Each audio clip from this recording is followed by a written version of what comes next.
అదే RTV app వార్తల్ని క్షణాల్లో చదివే అవకాశం ఉంటుంది. ఒక న్యూస్ పేపర్, ఒక టెలివిజన్ ఛానల్ మీ చేతుల్లో ఎప్పుడూ ఉంటాయి. భద్రాచలంలో ఇంకా రెస్క్యూ ఆపరేషన్స్ కొనసాగుతున్నాయి.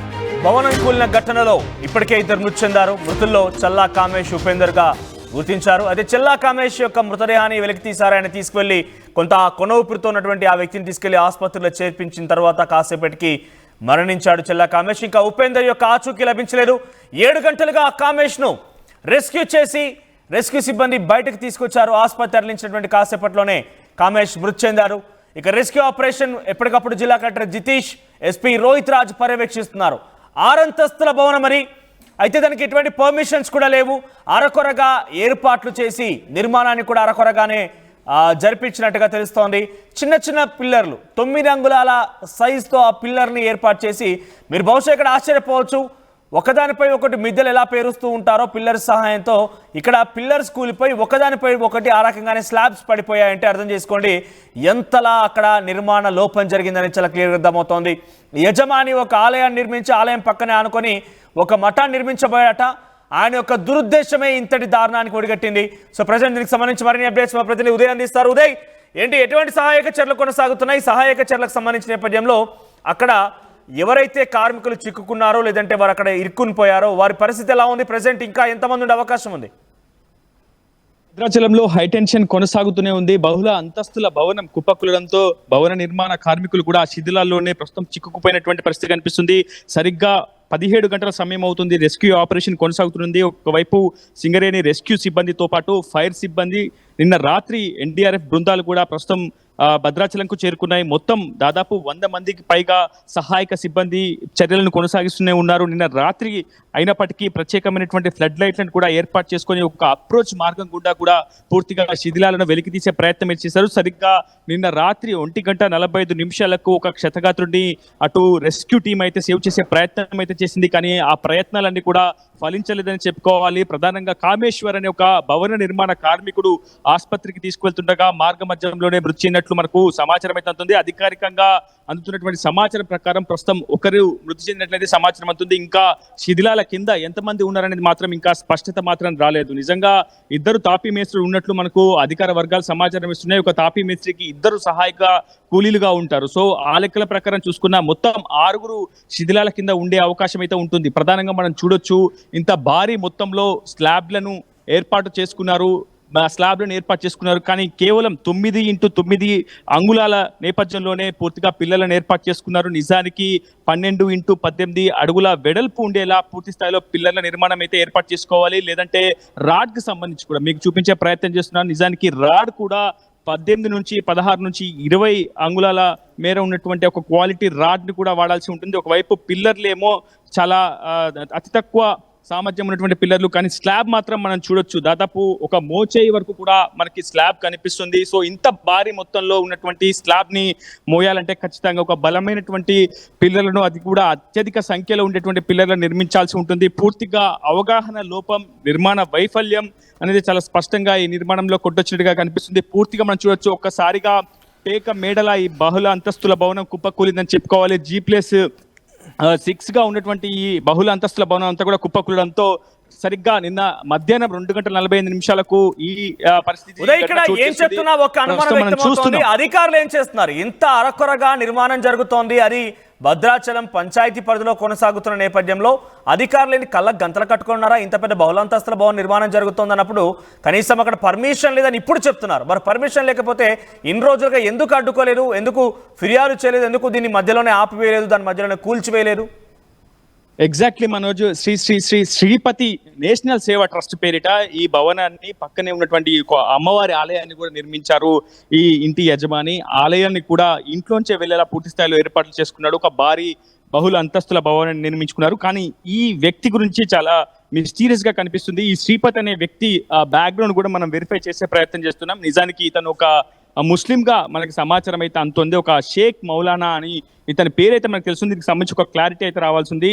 శ్రీ శ్రీ శ్రీపతి నేషనల్ సేవా ట్రస్ట్ పేరిట అనేక ప్రాంతాల్లో ఇతను ఇలా మఠాల పేరిట ఏర్పాట్లు చేసుకోవడం, మఠాల పేరిట సంస్థలను ఏర్పాటు చేసుకోవడం, కొన్ని ఆలయాలను కూడా ఇట్లా నిర్మించుకోవడం, చాలా పెద్ద ఎత్తున దేశవ్యాప్తంగా కూడా చందాలు వసూలు చేయడం వంటివి చాలా పెద్ద ఎత్తున కలెక్షన్స్ కి తను పాల్పడుతున్నాడు. హిందూ ధార్మిక సంస్థ పేరిట కావచ్చు, ఒకవైపు ఆధ్యాత్మిక సేవా కార్యక్రమాల ముసుగులో చాలా పెద్ద మొత్తంలో చందాల దందాలకు శ్రీపతి తెరలేపాడు అనేది కూడా ఇక్కడ ఉన్నటువంటి స్థానికుల నుంచి మనకు సమాచారం అయితే అంతోంది. ఏదేమైనప్పటికీ ప్రస్తుతం ఎన్డీఆర్ఎఫ్ బృందాలు అయితే అవిశ్రాంతంగా శ్రమిస్తున్నాయి. సింగరేణి రెస్క్యూ టీం కూడా, ఎందుకంటే పాత భవనం మీదనే ఇక్కడ కొత్తగా ఈ నిర్మాణం జరుగుతున్నట్టు తెలుస్తోంది. ఈ నేపథ్యంలో అసలు పర్మిషన్లు వచ్చినటువంటి సందర్భంలో కూడా కొంత అనుమానం కలుగుతుంది. అసలు ఎలా పర్మిషన్ ఇచ్చారో అధికారులకి, ఏ రకంగా వీళ్ళకు తాయిలాలు అందించారా? అట్ ద సేమ్ టైం ఇంకొక విషయం, ఇక్కడ దీన్ని పూర్తిగా కమర్షియల్ యూసేజ్ కోసం వాడాలని ఆలోచన చేశాడా యజమాని, లేదంటే ఆలయం కోసం వాడదాం అనుకున్నాడా?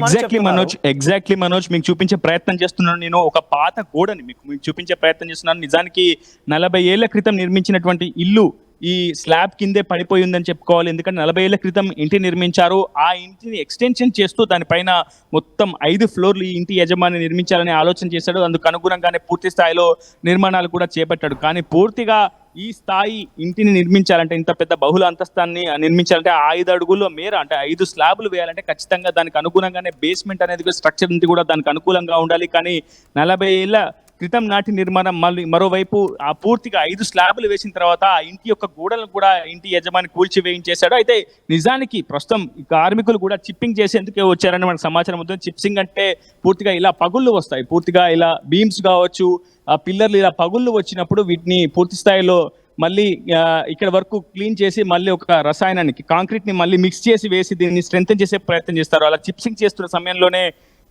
ఒక్కసారిగా ఈ బహుళంతస్తుల భవనం అయితే కుప్పకూలింది. ప్రస్తుతం కొంతమంది ప్రత్యక్ష సాక్షులు ఉన్నారు, భద్రాచలం వార్తలు ఉన్నారు, వారితో కూడా మాట్లాడించే ప్రయత్నం చేద్దాం. అసలు ఏం జరిగింది, సరిగ్గా ఏ సమయానికి ఈ ఘటన జరిగింది, ఎంతమంది లోపల ఉండొచ్చని మీరు అంచనా వేస్తున్నారు, మీకున్నటువంటి ప్రాథమిక సమాచారం ఏంటి? నా పేరు రామ్మోహన్ అండి.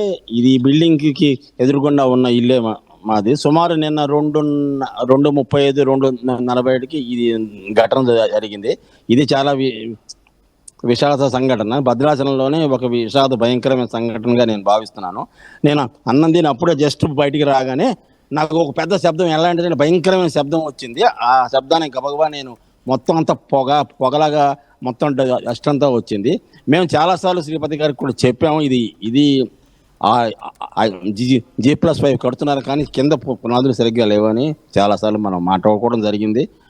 మరి గవర్నమెంట్ వారి పర్మిషన్స్ అనేది గురించి నేను మాట్లాడదలుచుకోలేదు. That is up to there. కానీ కింద మాత్రం నేను పర్సనల్గా వచ్చినప్పుడు 3 వాయిస్లు అయితే నాకు వినపడ్డాయి. రాత్రి ఒక అతన్ని బయటికి తీశారు. ఇప్పుడేం అర్థం ఏంటంటే ఆయన చనిపోయానన్నారు. కానీ 2 కుక్కలు అక్కడ ఉన్నాయండి. నిన్నటి నుంచి వాడికి భోజనం లేదు, అవి పడి ఒరుగుతున్నాయి. దానికి సంగతి మళ్ళీ దానికి ఏదైనా చేయాలని నేను ఇప్పుడు బయటకు వచ్చాను.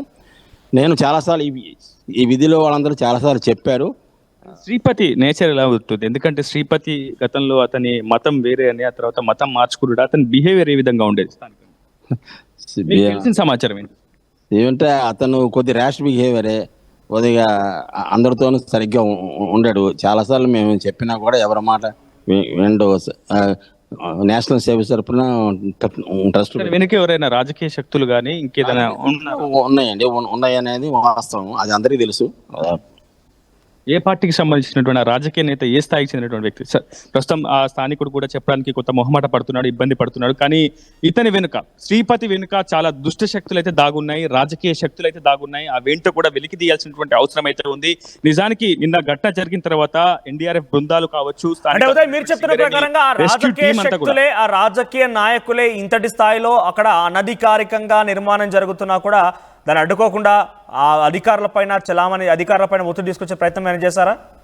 ఎగ్జాక్ట్లీ మనది 100%. ఎందుకంటే ఈ స్థాయిలో ఇంత మొత్తంలో ఒక అక్రమ కట్టడాన్ని, అది కూడా భద్రాచలం పంచాయతీ ఆఫీస్కి చాలా కూతవేట దూరంలోనే ఇంత స్థాయిలో భారీ మొత్తంలో ఈ బహుళ అంతస్తుల భవనాన్ని నిర్మించేందుకు ఇతను చాలా సాయశక్తుల ప్రయత్నం చేశాడు. ఇతను వెనుక ఖచ్చితంగా రాజకీయ శక్తులు కూడా ఉన్నాయనేది మనకి స్పష్టంగా అందుతున్నటువంటి సమాచారం. శ్రీపతి అంటేనే ఇక్కడ స్థానిక వాసులంతా కూడా కొంత భయపడుతున్నటువంటి వాతావరణం కనిపిస్తుంది. అతని బిహేవియర్ అంతా కూడా ర్యాష్ గా ఉంటుంది, గొడవకు దిగుతాడు, దాడి చేయడానికి కూడా వెనుకాడడంటూ కూడా శ్రీపతికి సంబంధించి చెప్తున్నారు. కానీ ఒక ఆధ్యాత్మిక ధార్మిక సంస్థ నడిపించే వ్యక్తి అందరికీ కూడా మార్గదర్శకంగా ఉండాలి.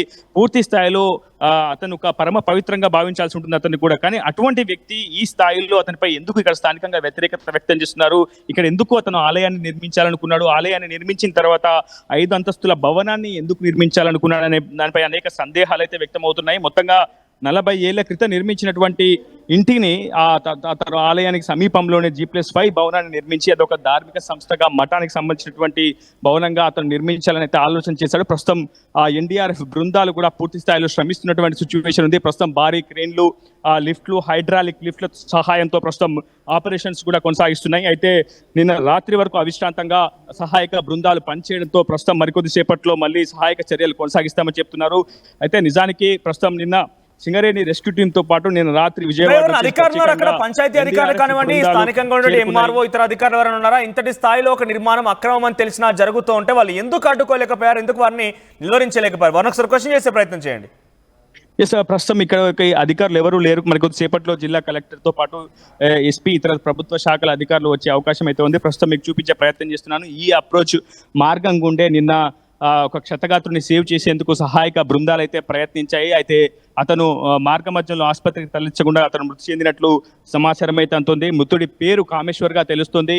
మరోవైపు ఉపేందర్ అనే మరొక తాపీ మేస్త్రి కూడా లోపడే ఉన్నట్లు మనకి సమాచారం అయితే అందుతుంది. ఈ భవనం కింద నుంచి పూర్తిగా జాకీలు ఏర్పాటు చేసుకొని NDRF బృందాలు, సహాయక బృందాలు నిన్న సాయంత్రం నుంచి కూడా రాత్రి వరకు ఇది కుప్పకూలిపోయే సమయానికి వారంతా ఎక్కడ పని చేస్తున్నారు, ఏ ఫ్లోర్ లో ఉన్నారు? ఎందుకంటే ఇక్కడ మనం చూస్తుంటే వరుస క్రమంలో ఆ బిల్డింగ్ స్లాబులు కూడా ఏ రకంగా అయితే 6 అంతస్తుల భవనం నిర్మాణం జరిగిందో అదే స్థాయిలో 1, 2, 3 అనే స్టెప్స్ పరంగా ఒకసారి మీరు చూపించండి. లాంగ్ ఫ్రేమ్ లో కింద first floor, second floor, third floor ఇలా మనకు కనబడుతోంది. ఆ లేయర్ వైజ్ గానే కనబడుతోంది. సో వారు ఏ ఫ్లోర్ లో పని చేస్తూ ఉన్నారు? ఎగ్జాక్ట్లీ మనకు అందుతున్నటువంటి సమాచారం వరకు వారు గ్రౌండ్ ఫ్లోర్ లేదా ఫస్ట్ ఫ్లోర్ లో పనిచేసే అవకాశం అయితే ఉంటుంది. ప్రస్తుతం మీకు చూపించే ప్రయత్నం చేస్తున్నాను. ఇది పురాతనమైనటువంటి భవనము. ఇది 40 ఏళ్ల క్రితం నిర్మించినటువంటి భవనం. కింద బేస్మెంట్ స్ట్రక్చర్ అంతా కూడా మీకు చూపించే ప్రయత్నం చేస్తున్నది. ఇది ఒక రాతి ఇసుక మీకు ఆ నిర్మాణంలో కనిపిస్తుంది. సో ఇది లేటెస్ట్ కన్స్ట్రక్షన్ అయితే కాదు, ఇది ఓల్డ్ కన్స్ట్రక్షన్ అనేది మనకు చాలా స్పష్టంగా అర్థమవుతుంది. దీనిపైన ఈ స్లాబ్స్ మీరు చూడొచ్చు, ఒక్కొక్క లేయర్ గా అంటే పూర్తిగా ఒకసారిగా కుప్ప కూలిపోయిన తర్వాత అతుక్కున్నట్టుగా ఒక్కో స్లాబ్ కూడా పూర్తిగా ఆ స్లాబ్ కూడా మీకు చూపించే ప్రయత్నం చేస్తున్నాం. మొత్తం పగుళ్ళు వచ్చినటువంటి సందర్భం సిచ్యువేషన్ అయితే కనిపిస్తుంది. 1, 2, 3, 4, 5 కింద బేస్మెంట్ మొత్తంగా G+5 కన్స్ట్రక్షన్ గా మనకు చాలా స్పష్టంగా అర్థమైతే అవుతుంది. ప్రధానంగా ఏజెన్సీ ఏరియాలో 170 యాక్ట్ ఉంటుంది. ఇక్కడ ఎవరు కూడా గిరిజనేతరులు నిజానికి నిర్మాణాలకు ఎక్కడ కూడా అవకాశం ఉండదు. కానీ అటు పూర్తి స్థాయిలో పుట్టగొడుగుల్లా అటు ఏజెన్సీ ప్రాంతాల్లో అక్రమ కట్టడాలు అయితే వెలుస్తున్నాయి. ఈ అంశానికి సంబంధించి కొంతమంది వ్యక్తులు కూడా జిల్లా కలెక్టర్ కు, పంచాయతీ ఆఫీసర్ కు క్షేత్రస్థాయిలో ఫిర్యాదులు చేశారు. గతంలో అధికారులు కూడా ఈ భవనాన్ని కూడా నిర్మాణ పనులు కూడా ఆపివేయాలని చెప్పి పూర్తి స్థాయిలో ఆదేశాలు జారీ చేశారు. ఎంతమంది పనిచేస్తున్నారు? ఇది కుప్పకూలిపోయే సమయానికి ఎంతమంది అక్కడ నిర్మాణానికి సంబంధించి పనిచేస్తూ ఉన్నారు?